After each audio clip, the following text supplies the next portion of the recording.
Hello, ako nga pala Server Set, guys, ngayon. So, tuturo ko sa inyo kung paano mag-create ng room, okay? So, click nyo tong play. And then, so local lang tayo kasi naka-off yung wifi natin. So, may IP. So, hotspot lang naman kapag mga ganito na local. Pero pag online, ganun lang din naman. So, kapag mag-create ng room. So, ganito, create room. Okay, so ganyan. Solo, 2 players. 3 players. So, pwede kang mag-solo game dito. Okay. So, pwede kang mag-solo game. So, pwedeng 2 player, 3 player, 4 player. So, i-private nyo or walkie-talkie. And then, ayun na. Depende sa, and then, yung game mode. So, ganun lang. Okay. Then, create. Okay. Create. Pag private room, may lalabas na tag dyan. So, pakita ko lang sa inyo yung tag. So, nambit tayo dito. Pero yun yung tag dyan sa may bandang taas.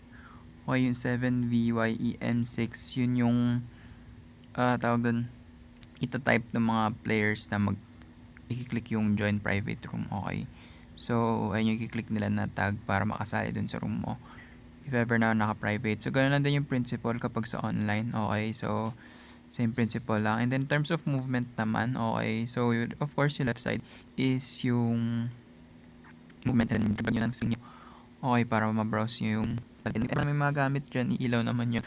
So, easy lang to gawa. Laruin. Ayun, siguro tingin ko na like, hindi kayo sa mga kasama ninyo online. So, ayun guys. So, ayun, may chat. Ayun, marinig mo sila, pero pwede mo i-mute. So, ayun, exciting to laruin, lalo na kapag kasama yung pamilya nyo, ganyan. Kaibigan, and ayun, so sana gusto nyo yung video natin.